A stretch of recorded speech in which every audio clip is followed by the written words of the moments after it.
Azərbaycan futbolunun ənənəvi nəhəngi sayılan Neftçi bu mövsümdə azarkeşlərini məyus etdi.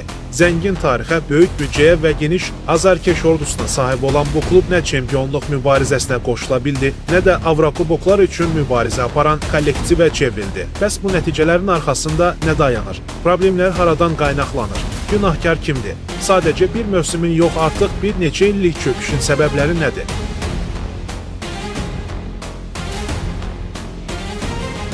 Neftçinin bugünkü vəziyyətinə nəzər saldıqda ilk diqqət çəkən məsələ klubun idarə etmə modelidir. Son illərdə tez-tez dəyişən baş məşqçilər, qeyri-sabit idman direktoru siyasəti, eləcə də başsız kimi görünən struktur ağqaraların sabitliyinə ağır zərbə vurur. Klub rəhbərliyi uzun müddətli strategiya ortaya qoymaq əvəzinə qısa müddətli nəticələr üçün təzyiq altında qərarlar verir. Bu isə nə kluba, nə də gələcək planlamalara faydalı olur. Daha acınacaqlısı isə budur ki, 28 milyon manatlıq büdcəyə sahib olan Neftçinin rəhbərliyi bu qədər böyük maliyyə resursu fonunda uğursuzluğa dair açıq şəkildə hesabat vermir. Fiasko adlandıra biləcəyimiz mövsümə baxmayaraq, klubun rəhbərləri mətbuatdan və azarkeş suallarından yayınmağa çalışır. İctimaiyyət qarşısına çıxmaqdan çəkinirlər.